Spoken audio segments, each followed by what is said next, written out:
Hi, it's Bruce Kulick, and you're listening to Nothing Shocking. These guys know how to shock you. We're putting the band back together. The numbers all go to 11. I'm talking about bands that rock. Led Zeppelin. What about Sabbath? AC/DC. Motorhead. Does that mean it's louder? Is it any louder? Well, it's one louder, isn't it? We're not worthy! We're not worthy! Why don't you just make 10 louder and make 10 be the top number and make that a little louder? These go to 11. I get up off the ground and raise my head. Days like this, think I should be dead. One for Satan, two for me. Let's cheat the devil, it's fun, don't you agree? Welcome to the Nothing Shocking Podcast. I'm your co-host, Jeff Untied, and with me in Dog Bowl Studios is Coach Nez. You can find the Nothing Shocking Podcast on Libsyn or any pod catchers, like our Facebook page or follow us on Twitter at NoShockPod. You can also find the Nothing Shocking Podcast on Rock Rage Radio every Tuesday night at 10 p.m. Central Time. Our sponsor is Ragged Records, located in downtown Rock Island, Illinois, soon to be coming back to downtown Davenport, Iowa, I believe in July. I think it's official. I think it's July that they're coming back. Yeah. We would also like to thank the Hong Kong Sleepover for allowing us to use their music for our intro and bumper ending. And tonight's guest is Bruce Kulick, formerly of Kiss. He's got couple of solo albums that you definitely got to check out. The most recent one for me is BK3. And don't forget, he is also the guitarist for Grand Funk Railroad. Yeah, that's exciting. This current lineup of Grand Funk Railroad. So what an insightful interview. Once again, we get really lucked out with the storytellers that we get on this podcast. So what an hour's worth of entertainment for us. Yeah. So I just can't talk enough about his modesty and how grounded that man is. What a fantastic interview. Yeah, it was an honor to talk to him. It was. It truly was. So, hey, let's get to this interview. All right, good night. Good night.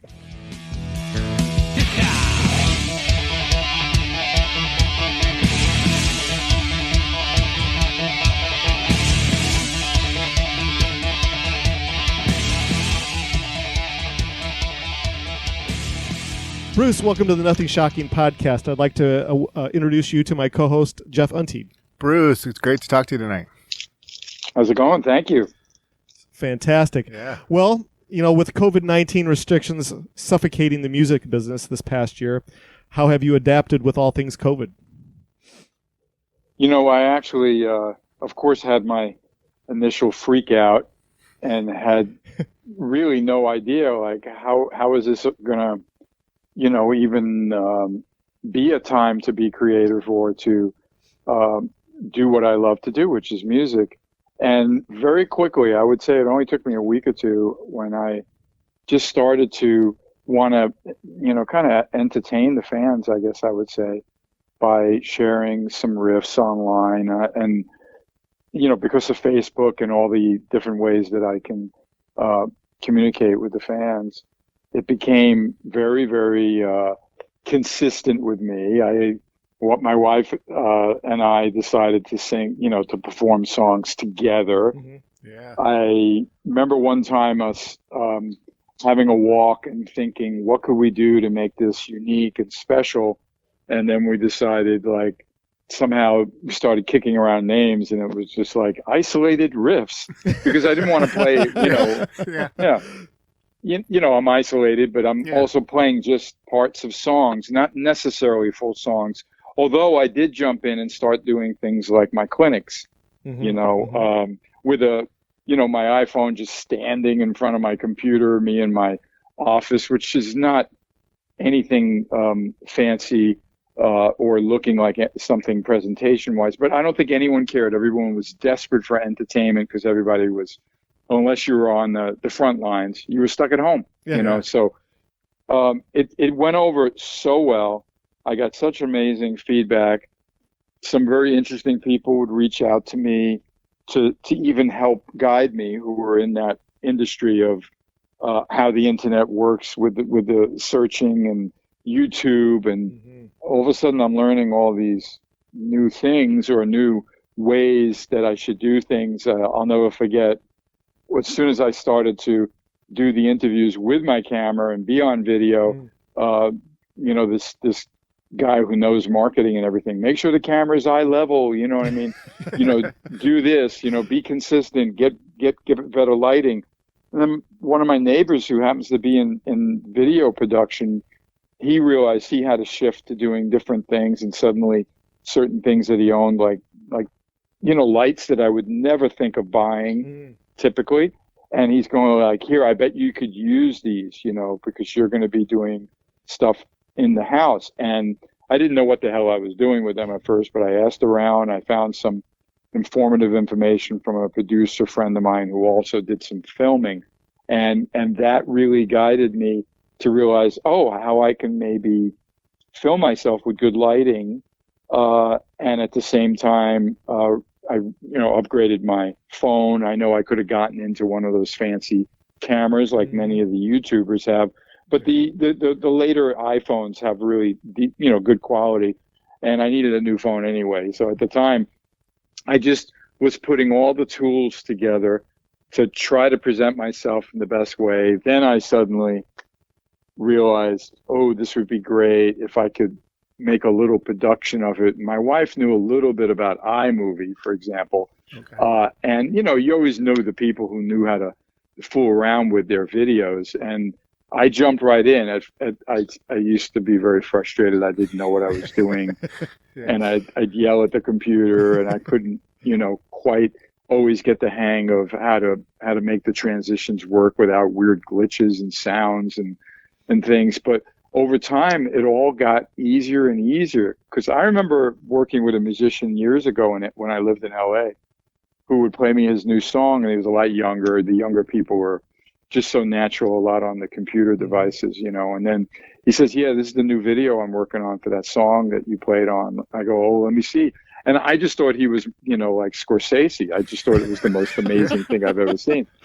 And all he had was stock footage that you could use of old LA.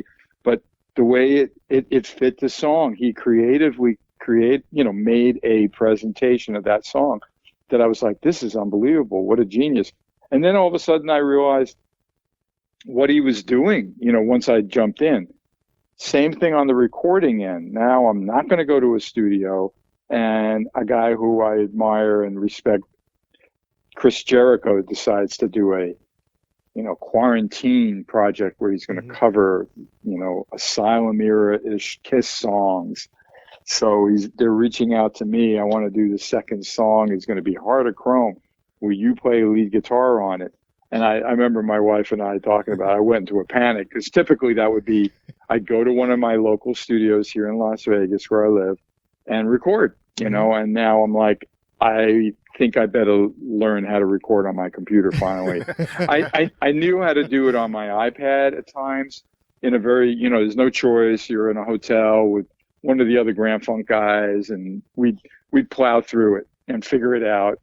But now I'm like recording an actual amp in my laundry room, and I got good results even from the very first time, even though I have to admit I didn't really have a lot of knowledge except for all those years in the studio watching, you know, some of my friends who are both producers or engineers and songwriters, and watch what they did, and then use your ear, you know, in the same way that you got to use your creative, you know, kind of director, producer brain to like say, is that good, or am I getting there? You know what I mean? And when you don't know, and I think everyone should know out there, what you don't know, somebody out there does. Now, you know, obviously searching for things online for information can be very valuable. Sometimes things aren't exactly what you need, or somebody approaches it in a way that is not going to work for your particular situation. But certainly friends that you talk to who are in the industry can help. So I got very ambitious, and I asked the right people and put it all together. And now I'm currently still really enjoying. I was just telling my wife yesterday how excited I do get creatively when I could put together a story and film myself talking about a guitar. I just posted a guitar of the month. I get so busy that sometimes it's the last day of the month is when it goes up, but you know that whenever you put content anywhere, it stays there. So it really doesn't matter if I did it on March 1st or March 31st, it's there, so I'll film it. I'll get all the pictures together. I'll put it together. I'll play it. At the same time, I needed to learn more about my Kiss years, in a big way. I've been really archiving everything and becoming like an expert and learning things from the fans and some really good friends that helped me. And it's really amazing, so that when I can go to one of them and say, I know I used this guitar during Revenge, but it wasn't the U.S. tour. Can you figure it out? Was it South America? Was it the UK? Because the guy has every kind of live bootleggy thing out there, And some of it's official, but I don't. When I used to get Rockologies and those things, I didn't sit down and watch everything. I knew kind of what the content was, but I have a much greater appreciation of it now. And these are things that the pandemic kind of created for me. They're the silver linings. Me learning new things, me building my brand, and that's not, I'm not ashamed to say that, but every technique that I learned that would further my success along, I think, is valuable, and I'm enjoying having all those new tricks at my disposal, and at the same time, knowing that the fans are enjoying it, and they're also sharing a lot of this enthusiasm for my era. Oh, fantastic. Feels good. Yeah, fantastic. Yeah. Jeff, go ahead. Yeah, I discovered that Quarantine yesterday doing a little research for the podcast, and the finished product turned out great for Heart of Chrome that you're on, and the video. That's cool to hear about how that all came together. How did you actually get together with Chris and get into the group? And is there any plans for any other songs? Well, the group actually has three other specific guys. And I was like a guest on that song. And I'm really, really, it's funny. I'm good friends with Kent, the drummer, and Joe, the guitar player, is terrific. And I've known PJ a little bit, Trickster. He came from Open for Kiss years ago. But, and all I had to do was, film myself in my office, actually, where my studio is, if you want to call it a studio. I never take that to the next level. Some people really build a really, they convert a room into a real studio in your home. And what you can do with home equipment now is quite amazing. But usually all I need to do is give a guitar or give I can do backing tracks for Lisa and I too, by having a drum machine or a drum loops, and I can play the bass, and I can do some keyboard pads. So I'm all set that way. But for example, I don't trust that room to do big productions because it's not set up that way, and but they make these great monitor headphones. So most of the time when I'm working, it's with the headphones, and that helps me, even though the amp is kind of a little loud in the laundry room, not too far from where I am. But so all I did was the video and that, and I keep in touch with those guys. So I'm technically not in the band, but I was really honored. I know that Chris has that band Fozzy. I've known him for a long time. He's a very big Kiss fan, forgetting his fame as a wrestler, which he's a great, he's got the Sirius XM show, but we've been in touch, and I did a show years ago, and he's a big fan. He knows a lot of my friends. So we keep in touch, and it was kind of cool. Like, he knows Gene and Paul very well, so he could send them, hey, look what, Bruce guested on this. What do you think? So it's been a great connection, and it gave me a lot of confidence to continue on with the recording. So quite a few different sessions, some for, good projects with a cause, that had nothing to do with being hired, and I did, a number of those as well. I could take some challenges, somebody that was maybe very different, but something I could lend my, ability for. So it's really empowering to know that I can capture myself in a professional manner without having to leave the house, but I'm not going to say I deserve a Grammy for my engineering, but I was able to get through it. And it's nice having all the tools in my house too, Absolutely. Because, when I used to go to the studio to do an album, you could bring 20 guitars and 10 amps, and you know what I mean. Yeah. Here, whatever I need is in the house, even though I'm pretty smart with my go-to, what I think will work. And when something isn't working right, I go like, okay, yeah, plan B, let's move to that. And then ultimately I'm going to hit on it and get the job done. And that feels good because, again, the one thing I'm missing is that I don't always have someone to bounce it off with, when I work with somebody else. But if I needed, I would send the file to one of those friends and say, what do you think? Is this too harsh? Is this too, the wrong approach?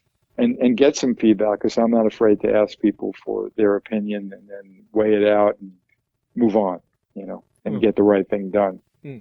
I want to kind of switch gears on you here. Recently, you were part of the David Z Foundation live stream All-Star fundraiser. Can you talk a little bit more about the foundation and the video you were part of? Yeah, and that's another thing that was done with techniques that I learned, that I was able to help out a great cause. Paulie Z and I have worked together in the past where where once he tragically lost his brother David, he was always part of a really popular jam thing that would play, I think it was almost every week in LA, or, I forget, I think it was called like the Ultimate Jam Nights or something like that. He's a great singer and frontman. He knew how to rally a lot of the LA musicians, and then when some people were in town, they'd sit in. It was pretty exciting, and the whiskey, and then at times he was at another venue. I had a couple of memorable, performances with them there. So then he asked me a few months before the event, would you be able to do this and be involved? And I said, well, I'll absolutely do something for you, but at the time, he said, would you want to collaborate on a song? But he had no plan, no song, no theme, except, do something, right? And I told him I was really busy, because I've been incredibly busy in a good way, but wearing a lot of different hats with my career, from lessons to cameos and other things like that to I want to do some work for the guys, my cruise band, Todd Kearns and Brent Fitz and Zach Throne, those guys. So I kind of told Paulie, I don't think I'm going to have time to do a full song with you, but I'm going to help you out, and I can always do a nice shout out for your brother that you can use for the event.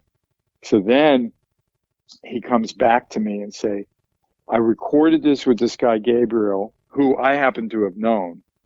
He reached out to me during the pandemic, this guy, Gabriel Connor, very talented singer and bassist, and he's a big Kiss fan from Brazil, but he's living in America. And they worked together. Apparently Paulie was helping him vocally, because Paulie gives lessons. I didn't know that. I didn't know he was that much into education and teaching and everything, but it makes sense to me. And then he explained how Gabriel's dad died of COVID in Brazil. Of course, we know David is gone. And then he just appealed to me and said, since what we did was I Still Love You, changing some lyrics, and it's a tribute song to our losses, we know that you lost your brother last May, so would you do it? Well, that's a little different than would you just play on a song. Now there's like, oh my God, I listened to the track, it was amazing, and all it was their vocals and a stereo acoustic guitar, and it was so powerful. First of all, that's an amazing song. I Still Love You is fantastic. And then I wasn't sure what my guitar approach should be, like a nice electric, or could it be an acoustic? I know Paulie was hoping that it would be an MTV style acoustic guitar, and sure enough, that's what it became. And I was able to record that. And I added some new elements that I would never have thought of or needed to do during Unplugged, because there was no drums and no bass. Okay, so I did add some other things. So now the recording was done. Both, Paulie and Gabriel loved that. And now it's like, okay, can you film yourself? So now I'm, again, I have to play, what do I see? Well, it's moody. It's about, it's a solemn thing. And my wife and I discussed, well, we have, fortunately, a couple of rooms with red, deep red kind of like curtains. And they're more really to keep out, Vegas gets very hot in the summer. Right. Keep out the sun. But both of the rooms upstairs that, really need the sun protection because they kind of face that direction, have turned out to be great backdrops during my video at home. Okay, one is our entertainment room, and you like nice dark curtains for an entertainment room anyway. Makes you feel like you're at one of the, film studios, if you've ever seen what those rooms look like, right? And that was Lisa's vision when we decided this is going to be the room we'll watch TV and a movie in. So that became my backdrop on the, couch for all the videos when I'm being, I kind of live on Zoom with something like that. And then a friend of mine got me some lights that I could hang, string lights that can blink and do different things. But the bedroom also has really nice red carpet. So I said, okay, there's an acoustic thing. I'll set up a stool. Let's figure out what kind of lighting might work, and soft the lighting is more of a challenge, but we figured it out, and I was able to contribute what was needed for the video in the right kind of tone. And it's really exciting to see that all come together. I didn't know Gabriel was such a great, video editor too. I knew I shared some things he did. I think he wound up doing one post, a YouTube post of playing 40 Kiss songs on bass, only like 10 seconds each, you know what I mean? Mm-hmm. And he edited that really well. So I had high hopes that the video would be great. And it really, really blew me away. It was a very touching memorial to our losses. So I was really happy to be involved. Now, I know what he does for education and the money that he was looking to raise. I think he practically doubled it or more, which is wonderful. And the music, the money would go to these music schools for young people. And I know that's something my brother would be very happy about, because I know he worked with some young bands in his studio at times where he was hired to record them. Mm-hmm. So it really, turned out to be a very emotionally touching group effort from the three of us that I think it will live on. And it's a really unique version of the song. It's close enough to the Kiss thing, you never get lost, but there's some fresh elements to it that make it exciting. So I was really happy that he found the right thing that would make me really excited to be involved.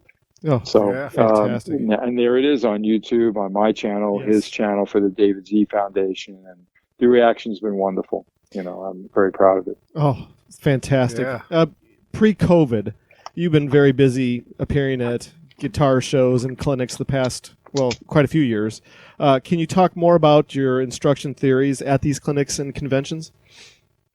Sure. Well, look, most of my typical year, and now we know the world went upside down and nothing's typical, was I'd say 75%. I'm busy with the Grand Funk shows, flying nearly every weekend to a gig or two. And that was always, I love the band. It was exciting to play. And when I saw certain gaps, or when ESP would say, there's some dealers on the East Coast who have expressed interest, or if there's an event over in Europe that I knew I could fit it into that schedule, I would do it. But from the very beginning of me not being in KISS, did you know my real first clinics officially were like the convention tour? Gene and Paul asked Eric and I to kind of entertain them, yes. and do like some sort of a clinic. Yeah. So I kind of got my feet, in that world right then.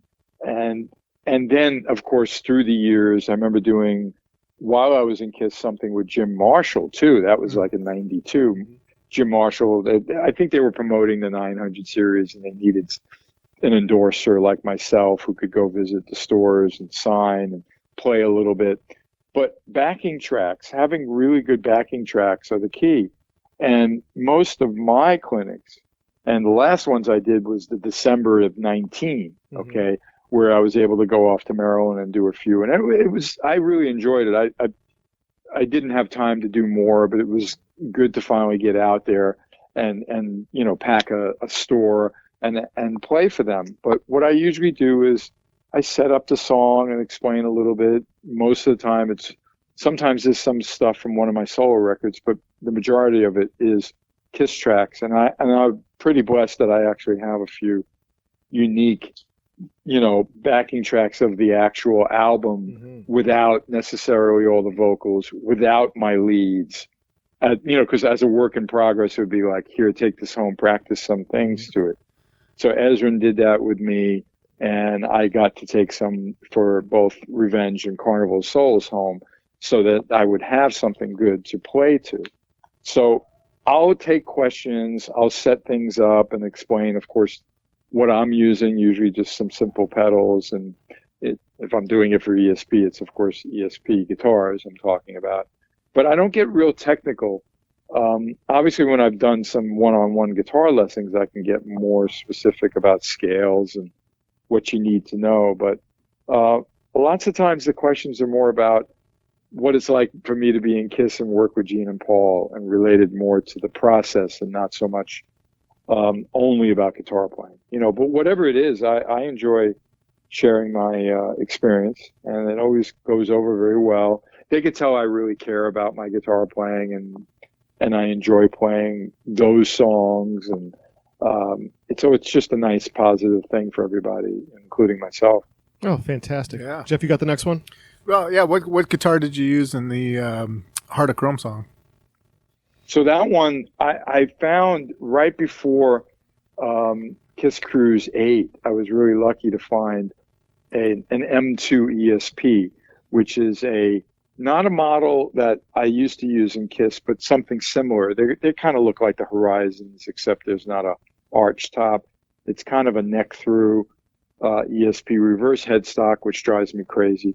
It's a bit more like a Kirk Hammett model, to be honest. 2 pickups, Floyd Rose, and that thing just kills. It has a great sound, plays really well. I was so blessed to walk in and find that used here in Las Vegas at the local Guitar Center. Oh, cool. And that black M2 has become my kind of, in a way, it's a go-to live. And if I'm going to record and someone's looking for that aggressive sound, it worked perfectly for that song. And I did enjoy. Obviously, a lot of your tone is in your hands.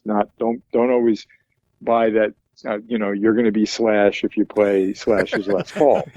Yeah. So doesn't exactly work like that. But when that guitar player who you like what he does, when he uses a good instrument, he's going to sound like what you're expecting.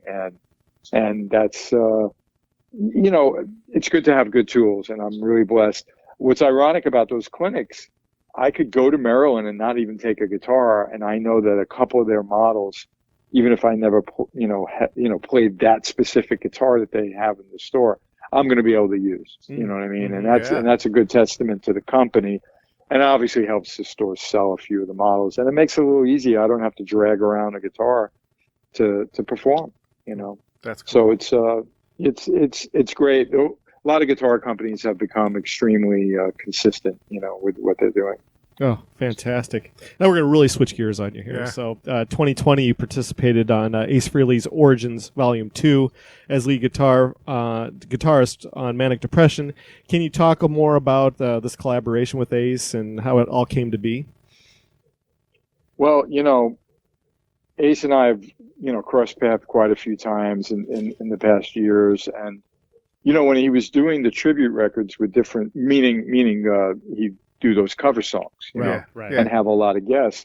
I remember I always felt like, even though he did contribute to one of the songs on the Eric Singer project, ESP, that was with, Eric Singer and John Corabi and all, the first few of those records he did, I didn't get the invite, and yet there we were, kind of always cordial, and the label that he was working with, the guy that was quarterbacking a lot of these details, also helped me with my BK3 record.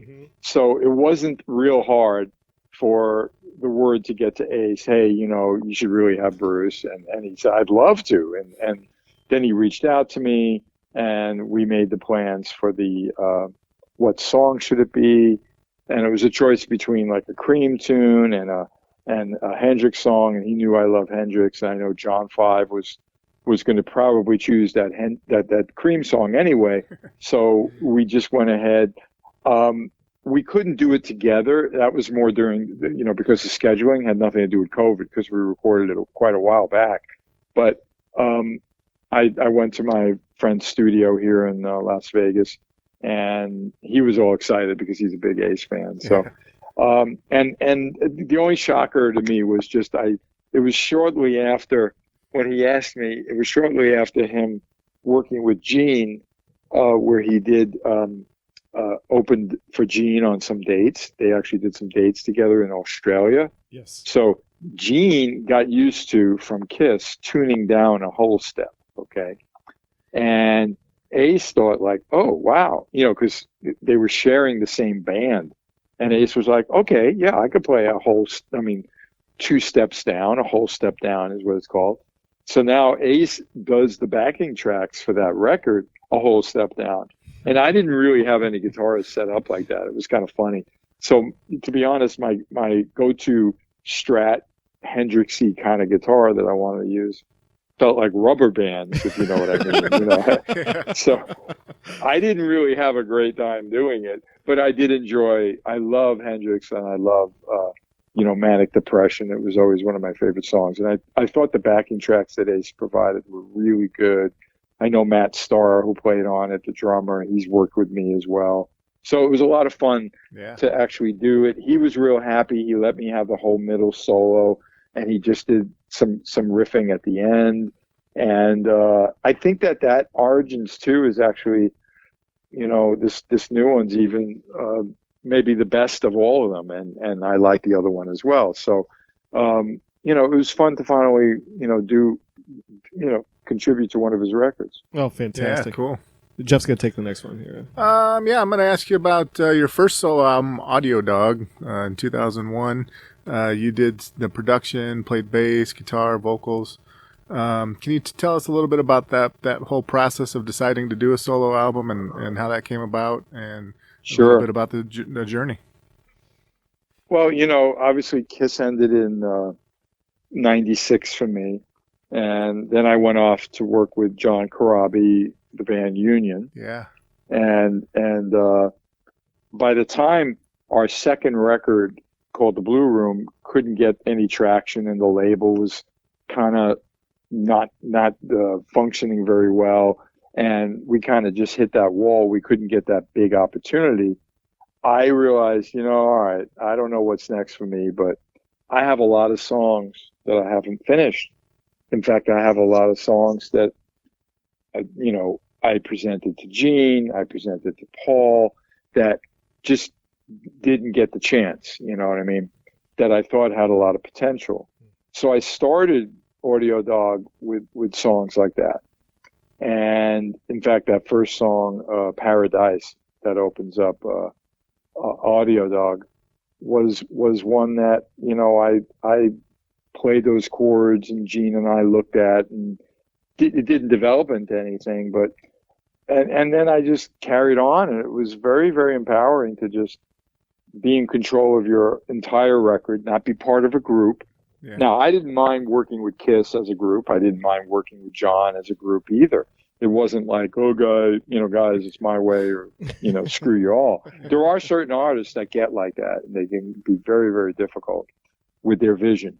I like to have a team effort when it comes to recording. But now I was, kind of totally in control.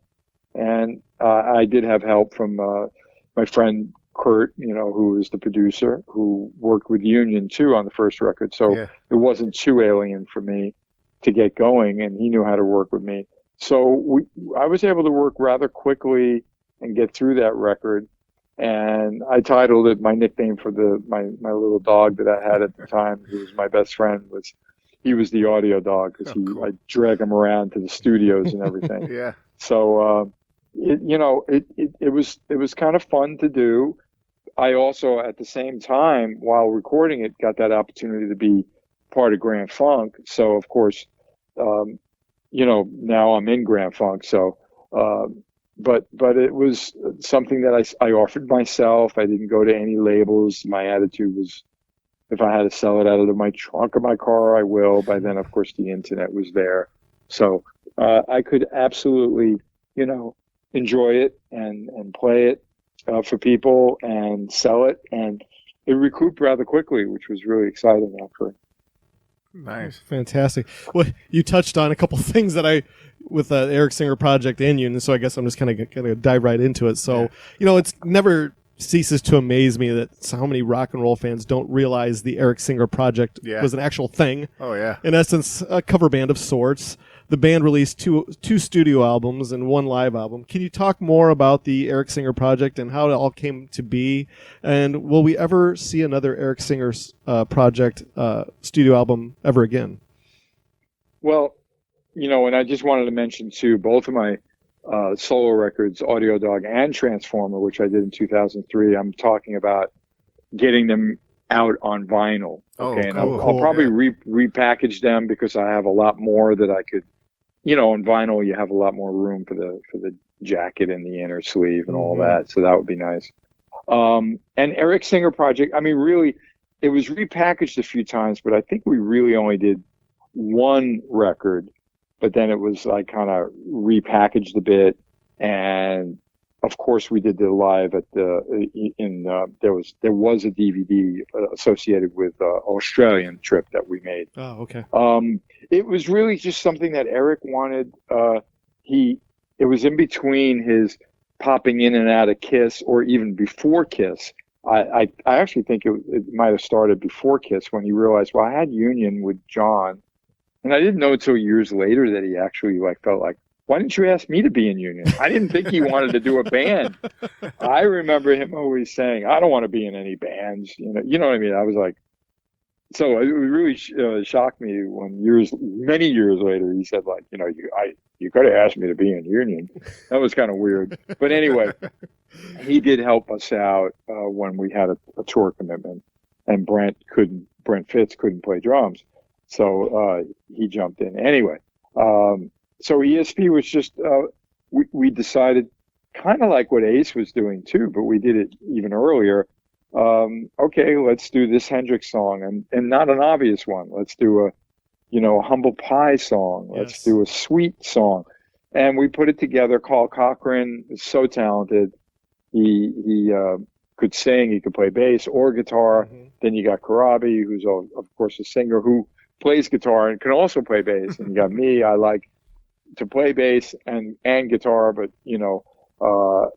not the lead singer, and then Eric could sing some. So we had enough talent to put it out. And then we did some touring, and honestly, Eric got really busy with Kiss that it's been very hard for us to visit it. We used to look at breaks in the Kiss schedule to go to Europe, like right around Easter. That was always a safe time with me with Grand Funk. John could make himself available, and at the time it wasn't Carl anymore. It was Chuck Garrick, who worked with Eric and Alice Cooper, who's another good friend of ours. And sometimes it worked and we were able to go. And then other times the hardest person to break away was really Eric, because Kiss wouldn't give him a clear sign if that South American thing would happen or not, or if this, you know what I mean? Yeah. So I have to admit, look, we all have to be respectful of our big gigs, so that's what happens sometimes. You try to coordinate everybody, but it doesn't always work. So would we do something in the future? Absolutely. But I think it would be really when Kiss ends, you know what I mean? And, I welcome all that. And Eric and I have talked about times that, when the time is right, meaning it's feasible to book it.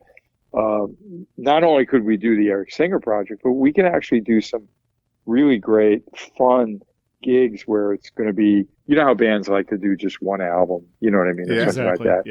Yeah. And I know Eric and I, we could easily do Revenge from the start to the end, and have a fun time with it. And we know the players that we can work with, same thing with Carnival of Souls, probably, as crazy as that sounds, because that's a nutty record. But anyway, I'm looking forward when we all can. Those are great things that we'll have an opportunity to explore. Oh, fantastic. Yeah. We're looking forward to it. Jeff, you got this next one? Yeah, I was just going to ask you about we kind of mentioned it a little bit, the 2014, I think it was BK3. You had a lot of guest artists on there, including Gene Simmons' son. I'm trying to find my notes here. Nick Simmons. He sang lead on Hand of the King.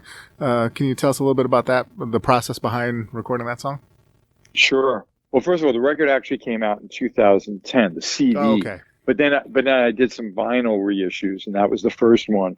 And it's kind of funny. The last 2 days has been a little bit of a panic in the house looking for, don't I have any more of the red vinyl?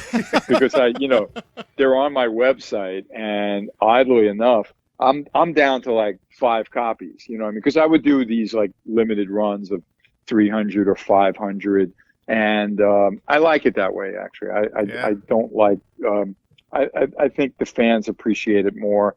And of course, I did a couple with a guy who knows how to package things really special. This guy called Tom from the Rockologist, and he'll do it with a certificate and special poster inserts and all that.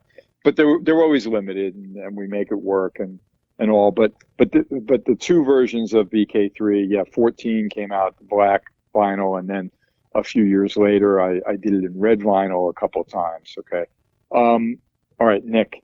Well, I actually was getting a little bolder about guest artists. Yeah. On Audio Dog, I didn't really have any guests. Transformer, I invited Karabi, and that was it. John sang a song for me. But this producer that I was working with, Jeremy Rubolino, was a very talented guy, very eccentric, but very talented. He was like, why not? You ask Gene, you ask Paul, why not? Ask this guy, and Gene was very happy to help me out. And when I asked him, I know that Nick sings, what do you think? So Gene, as a good dad for Nick, was like, Bruce knows what he's doing. Nick could finally get a studio experience out of this. Yeah. He could actually be produced. He could write a song with people that are in my field. So it was really funny for Gene to kind of very gratefully offer him up. And then I even got included it into one of the, the Family Jewels, this big TV show where, I book a really good studio, Henson, okay, which is not cheap, by the way. And then Gene can come in, and we were working on his song, but we made it look like it was also Nick's vocal for his song. It just served a lot of purposes. And I thought Nick did a fine job. Yeah. Talk about green, yes, he had no real studio experience, but we weren't there to make him have a bad time. We were happy to have his talent and help him. And then, it turned into another fantastic element for the record, along with, I certainly didn't have to babysit Doug Feiger from the Knack. You know what I mean? Yeah, here you go. There's the vocal booth. Tobias Sammet, who's very popular in Europe with Avantasia and Ed Guy, go sing, and Steve Lukather, So we had some really cool guests come in and perform. Eric helped out on drums on a song, Eric Singer, and it was really a record that I'm quite proud of. I know people discover it all the time, and I just noticed that someone ordered the CD on my website, and like I said, the vinyl. So it always feels good to, be proud of whatever work you do, even though now it's getting into being 11 years old, no big deal. Good music, just like, and I'll let you guys know that this should work out, but the Union albums should be available on vinyl sometime in 2021 as well. So that's really exciting. And I wanted to do that years ago, but there were certain business obstacles that I couldn't really deal with. And and now it's finally being, handled, and that's an exciting thing to see happen. Yeah, that's awesome. Yeah, I was going to lead right into the next question about you. Let me sweep one in here real quick. So just on the solo topic, will we see another solo album on the horizon? That's a very fair question, and I've constantly reverted it back to the fact that I really want to record with my cruise band, and that's what's in the works now. First of all, everyone's local. Now, during a pandemic, it doesn't matter if you're local. You don't want to get together. But we know that that's not going to be forever, of course. And I did do some work with Todd when I got hired for some virtual performances. And very carefully, Todd came to my home. We rehearsed with the mass and then filmed us, performing in the same thing for a corporate gig, which I'm going to be sharing for people to watch as a pay-per-view, too. Not as a corporate gig, though, as our performances, you know what I mean? Yeah. Now, I love Todd. Brent is a dear friend of mine. And Zach is just my secret weapon because he can play anything and does a great Gene Simmons, okay? So we already, during the pandemic, wrote some originals. Everybody was scattered. Brent was dealing with a lot of stuff with his family in Canada. Todd and Zach were just, waiting it all out. Now we see, everybody starting to get, Brent and Todd got busy with Slash for a new record. We have a song that we're going to get to this spring. When it will come out, maybe by the summer, maybe even the spring, we'll see. And then I'd like to look at those originals when everybody's schedule can happen. So instead of a solo record, I really want to work with those guys, like Bruce Kulick and the Vegas Mob. And it's Mob with two B's, members of Bruce's band, if you get what I mean. Yeah, that's awesome. For lack of a better name, that works for me. And I love those guys. They're just so talented. Of course, I'm booked on the cruise, but of course, those are my go-to guys. For sure. So I want to collaborate. And I think if I stay with them being my band, I don't necessarily have to go out and invite, 8 other guest artists. You see what I mean? There's so much talent with those guys. And I want to celebrate what we've done on the cruises. And I think that's a good way to put a lot of attention on what a great band, we are, because we all love Kiss. We all love that kind of rock. And those guys, I got 2 guys that can sing anything. And Brent is just the all-round guy. His side project that he does called Took, this Canadian thing, he plays bass. He doesn't even play drums. They have a drummer, So Zach is gigging all the time when he's able. There's some work available on the Strip now, with limited capacity, but he's playing guitar. He's not playing bass, but for me, he'll play bass. So these guys, Todd is the bassist for Slash, but he's actually a guitar player. You know what I mean? I just love how versatile and talented these guys are. So I'm looking forward to us being able to do more work together. Yeah. It's going to happen. Oh, fantastic. I can't wait to hear it. Oh, yeah. So back to what I was saying with the union side of things is, the band consists of yourself, John Crabby, James Hunting, Brent Fitz. What were the origins of the band? How did the band get together? And, when we first found out about this band back, was it 97 when the first album came out? It was absolutely ecstatic, and it lived up to expectations. Both albums did. Just kind of curious to know the origins of the band, and you kind of touched on why the band didn't go on, but where were the foundations of the band met at? How did it all come about? It was very, very natural and organically put together. First, I'm not going to be in Kiss anymore, so that happened in '96. I wasn't sure what to do. And then I remember reaching out to Larry Mazer, who managed Kiss during the Hot in the Shade and Revenge era until Live 3. And he knew that now John Corabi's not in Motley Crue anymore. And he loved John. He knew John, too, from Philly area, which is where Larry was based out of. So next thing you know, he just says, you got to get together with John. You guys would make a great band together. So John's at my home in L.A. We hit it off fairly well, both musically and personality-wise. And then we just needed to find the other guys. And Brent, I already worked with a little bit in '96 with this female singer that he knew, and he was doing some percussion for some gigs. he was really easy to, just, get involved with John and I. And then Jamie, we found, I forget why I was at a club in Hollywood, but he was in the house band for this event that I was invited to. And I just thought he was a tremendous musician and would fit the bill. And that's the four of us, and we got to work on the first debut album. And I still love that record, and it's still, people talk about it. And it really, it's interesting. I started to use some of the music from Union for like the background music, and while I'm introducing songs during that corporate gig I told you about. Right. And my wife would go like, what song is that again? I love that. Oh, John sings that so well. Of course, the parts I used weren't really where the vocals were. Okay.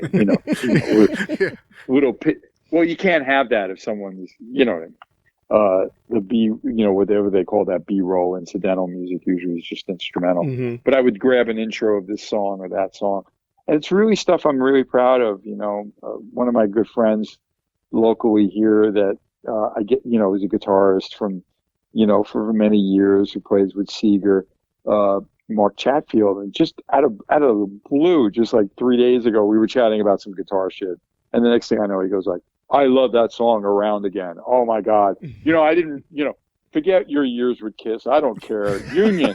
I love Union. You know what I mean? And I just, like, it's really, flattering to know that band really did make an impact. It did. Yeah. Now, and how did we really do? It was a tough time, and we just couldn't break through. We didn't get that big opportunity to go on tour with the right band, Right. to be exposed to more people. So what can I say? Look, even my entire Kiss years, once the reunion happened, not a lot of people were talking about the non-makeup years. Now, Right. everybody embraces it because it's been the right amount of time. Mm-hmm. And I'm hoping that people will rediscover Union, because I really think the albums that we did were special. They were. Yeah. Absolutely. And still are. Yeah. I mean, still hold the test of time. But so we're going to really switch gears here. So I just kind of would take you back to my childhood living with my parents. And my dad was a huge Beatles fan. We listened to the Beatles. We listened to the Guess Who. And we listened to a lot of Grand Funk Railroad. Yeah. And so Time Machine was an album that my dad played consistently. So I grew up listening to Grand Funk. And since 2000, you've been a member of and lead guitarist of Grand Funk Railroad. Can you talk more about how you connected with Don Brewer and Mel Shacker? How did it all come about? Sure. Well, your whole career, as you keep taking one gig into another, especially if you've done a good job and you're respected by your peers, it's always great for networking down the road, So I first met Don Brewer, and I loved Grand Funk. I thought them like an American cream. I wasn't I loved Mark Farner as a songwriter and singer, and I knew he played guitar well. His tone, he purposely went for a completely different vibe than the British guys, He would use like a fuzz overdrive pedal for the distortion instead of pushing a big Marshall amp. You know what I mean? Mm-hmm. So that part of like Grand Funk, I was like I didn't totally understand, but it didn't matter. It really did work. Mel's bass was very distorted. Don's drums were thunderous, and the vocals were amazing with Mark and John. And then of course they had Craig Frost on keyboard, but always just a huge powerhouse band. And of course, they went through a lot of trials and tribulations, and even when they did their reunion, that Mark wanted to go solo. I meet Don Brewer back in '83, working with Michael Bolton, because Don was playing with Bob Seger, which is also how I met that Mark Chatfield guy I mentioned. Mm-hmm. So he was part of the Silver Bullet band in a sense, helping out, playing drums, and it wasn't Blackjack, but it was a version of Michael's solo where we were doing some of the Blackjack songs and I was the lead guitarist, and I got to meet Don then. And we all hung out a bit. It was 3 weeks on the road. So when Don and Mel were thinking of this, regrouping Grand Funk, when they already found a singer, Max Carl, Mm-hmm. so they knew they had that covered, who could also play guitar and some keyboards too if need be. And I was on the short list of guitar players. And I remember when I was first contacted, I was helping my parents move from from New York to LA. And I didn't even believe it was Don Brewer. I get an email, it's like, yeah, right. Sure. That kind of thing. Cause there's the internet's been goofy for a long time, right? Yeah, but absolutely. When we finally had a conversation, I realized it was him, and he invited me to come up to Michigan where Mel lived. He already moved to the East Coast, Don, but I kind of fit in.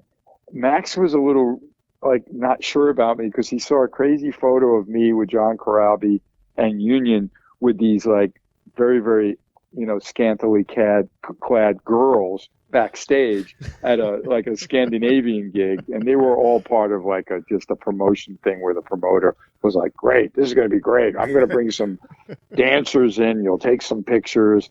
So Max was thinking I was some wild, insane musician. And I think he had some experiences with that type. And then he invited me, to do something with him. And all I'm doing is talking about the trials and tribulations of bringing my parents out to LA. And, in other words, I showed him that I was a good son. I wasn't putting it on, I didn't know that he kind of was judging me from a photo and was a little concerned. And from that point, we found the keyboard player, Tim Cashin, a really talented guy. I was so excited to meet Mel and Don and actually have the opportunity to work with them. And I remember the first person I called was Larry Mazer again, the guy who helped put me together with Corabi. And he was like, oh man, that would be great for you. Oh, those guys are terrific. Yeah, of course, do it. That kind of thing. Because I wasn't negative about it. I just wanted to hear, obviously I needed to be respectful of the Mark Farner signature riffs, and Mark was right in the kind of style that I liked, especially when Brewer said, you got to learn the Bosnia line for the record, which is something they did when they got back together. And it was interesting. Mark's tone was much more of a Marshall with a humbucker guitar, which was something that, oddly enough, Ron Nevison, someone that worked with Kiss, helped mix and work with those guys on. So you see what I mean? Yeah. It's interesting how everything comes full circle. It does. And, the first time I met Mark, I did one of the fantasy camps, and Mark was one of the headline guests, and I was with Counselor. He was a little giving me dirty looks, and then I introduced myself, and I said, look, I think we should, you should know I'm a huge fan. My brother played on your solo record with Dick Wagner producing, and I'm here to help you. Any Grand Funk songs you want to do, I'll back you. I don't want you to feel awkward. And at that point, we wound up doing even some corporate gigs together. I know he doesn't get along with Don and Mel, and that's not my business, but I did not want him to feel that I just have a gig. You know what I mean? And it was kind of funny. He really he respected me, and I had all that respect for him. And again, Mel and Don's things with Mark, that's all from the past. That has nothing to do with my relationship with Mark. But it's nice to to represent their music. Mark knows I do it with a lot of respect to what he contributed to the band. And the five guys in this version of Grand Funk really get along. We've done 40 to 50 gigs every year, except for last year, of course. Yeah. We squeezed 5 in before the pandemic hit. And now I'm just waiting for, will it be June? Will it be July? Will it be August? A lot of people are announcing certain gigs. And I'm feeling like it really could be something this summer, or certainly by the fall. And it's going to be fun to see those guys and play that music again. Oh, that leads right into the next question. The Grand Funk being so consistent, playing live the last 20 plus years, summers. Does the band still plan on hitting the road? I mean, do you guys kind of see an end coming anytime in the future? I mean, is there a 5-year plan or what have you, or is just going to keep chugging until you can't do it anymore, or how is it going to work out for the band? Well, I don't think where Kiss finally made that decision. We want to do the end of the road. You know what I mean? And then, of course, they had to hit a huge pause button. So we don't know. I saw something that I think Gene might have said, we'd love to do another 100 shows around the world and then call it a day for touring. You know what I mean? Mm-hmm. Yeah, because the way I see it, those guys could do a residency until, they arrive in wheelchairs, whatever. Yeah. You know what I mean? There's ways to do that, but either way, I do know touring and the kind of show that they put on, they needed that to happen. From what I know of Don and Mel, they didn't ever say a 5-year plan, like you said. They always acted like, if this is fun and I enjoy doing it was their thing, I want to do this. Mm-hmm. I know Don loves playing drums. He loves leading the band, and he is a real leader. He knows how to make sure that everything's professional. He works directly with the agent, and we don't really have some like fancy management company or anything. Mm-hmm. Don's very capable of doing it all because he's smart enough and he's been in the business long enough to do it. So I couldn't tell you. I know the pandemic drove him crazy, and it's made us all a bit stir crazy. I, of course, switched right into how can I embrace the Kiss fans and what else can I learn? Like what we started the interview about. Yeah. But, still usually the, 3/4 of my year is touring and performing with those guys. So, we'll see what will happen. I remember early on having conversations with Eddie Trunk, and we did this big interview in the, kind of early in the pandemic. Will some of these heritage artists, the older bands, will they just retire and just not go back on the road? Mm. It was a great discussion, and who could say? And we won't know what will happen until it is safe to get out there and it's okay to play, and let's see if anybody just decides, I toured enough, I'm famous enough, I'm rich enough, I don't want to. I don't know what's going to happen for a lot of those bands, but I could tell you right now, I know that Don and the rest of Grand Funk want to get out there, and I saw that Mark's announcing dates, so Mark doesn't want to stop either. Mm-hmm. Kiss, is not going to stop, so we'll see what happens. I think it's a weird year because 2021. We know that things are going to improve, but nobody can be absolutely certain of anything. But over time, everything will reveal itself. And the important thing is that there's fans that want to see things, and there's bands that want to perform. Oh, so absolutely. And we'll see how it goes. Well, it's kind of funny you said talking about the heritage bands. We had Billy Greer of Kansas on a couple of weeks ago. They just released a new album, live album. Yeah, a new live album, and Point of No Return. Yeah, and he just said that they don't. The end is I don't think they're ever planning on retiring. No, but I have one last question to ask you before we let you go because we've talked your ear out tonight. I'm sorry, and I apologize we kept you so long, but it wouldn't behoove us to ask you one quiz. Sure. Kiss question. Can I say that correctly? But anyway, I just wanted to touch on 1989 Hot in the Shade album. Yeah. It was more of a direct rock album, very organic, more so than albums of the past. Then I guess opposed to Crazy Nights. Can you talk a little bit more about the creative process of that album? How did it how did the decision come about to say, okay, we're going to kind of leave that 80s sound and kind of go into the more rock sound, and which led into Revenge, which was even a heavier sound. So can you can you talk a little bit more about that? There always was this process that there was no master plan. It just would evolve. So Crazy Nights, we worked with Ron Neverson, and he promised to deliver some hits, and he did with Crazy Nights, at least over the title track. Mm-hmm. Over in Europe, it was a big hit. But Gene was going out of his mind during the record because he felt like maybe it's too pop, or there's keyboards, there's samples of the drum, snare, you know what I mean? Right. But the important thing was once that did what it did, and it's a record I stand by and I'm real proud of, but I don't think it gave them enough radio hits and everything to think that, okay, we always need to work with someone like that who knows how to work with the Hearts and the Ozzies and the other people.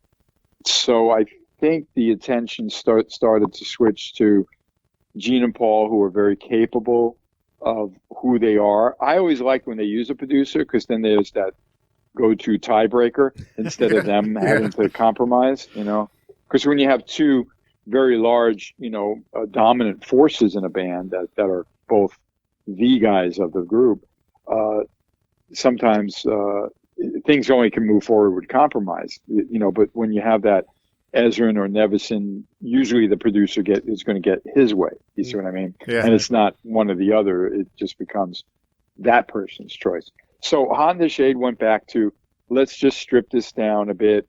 We started demoing songs, and actually the record turned into more elaborate versions of the demos because studios to demo in were getting better and better. We didn't do it at a really fancy studio, but it was certainly a professional enough studio with a guy named Pat Reagan who knew how to be very helpful with everybody realizing their vision, where Eric Carr would have an idea and say like, hey, Pat, can I record something? And the next thing you know, it becomes Little Caesar. So it was a much more relaxed process in a way, taking demos that were done there, turning them into bigger, full versions of songs. Forever was a great song that Paul had a really good demo of it, but that I think we cut brand new. But some of the other songs were actually cut there as demos and then would continue on to become the song.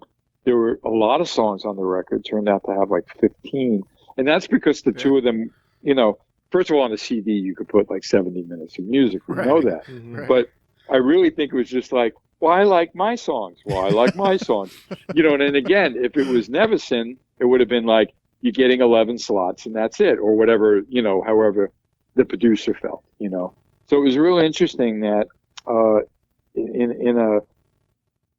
because of the process of where it came from and the fact that Gene and Paul were going to equally produce, we wound up with a little bit more going back to our roots.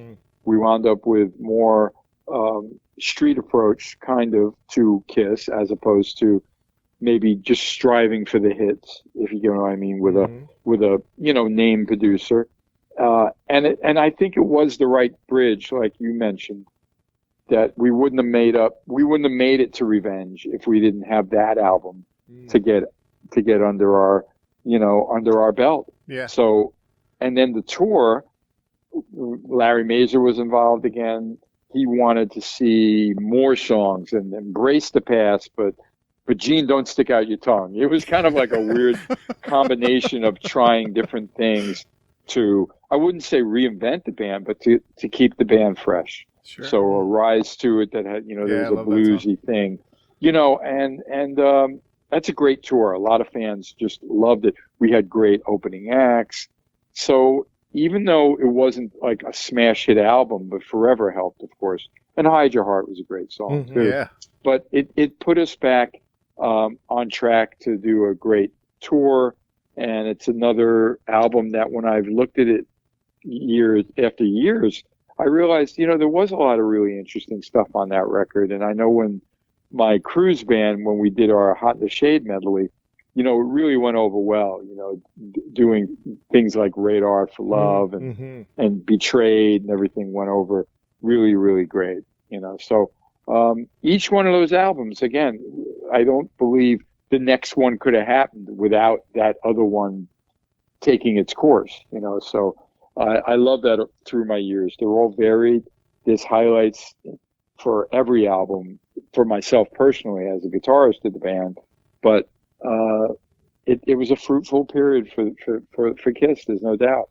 A lot of good music. Yeah, awesome, fantastic. Well, before we let you go, a couple things. I just wanted to let you know that a few years ago, we had Bob, your brother, on the podcast the summer before his passing.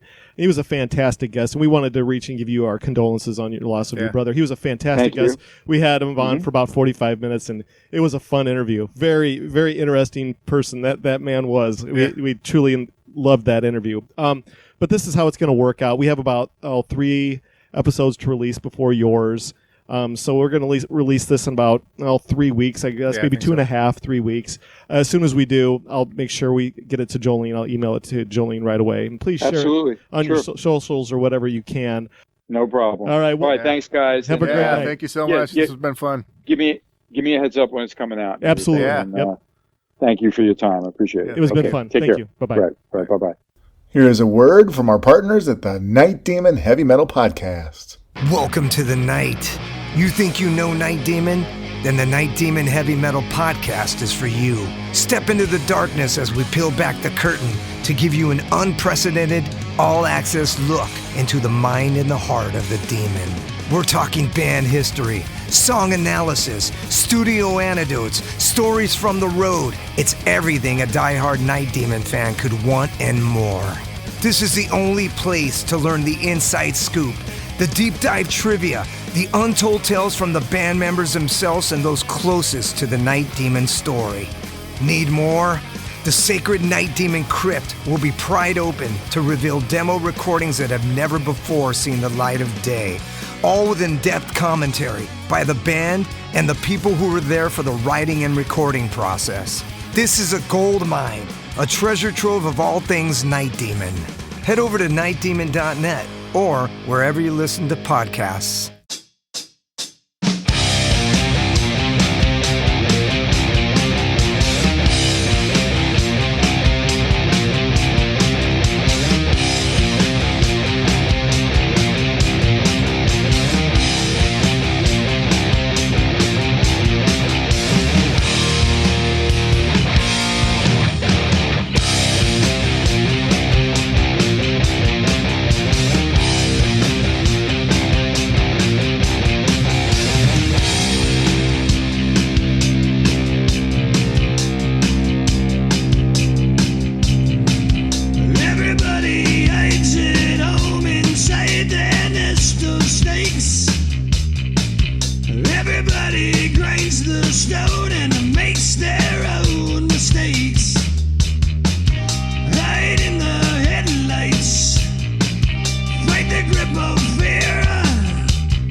Come true, but you just can't do it here.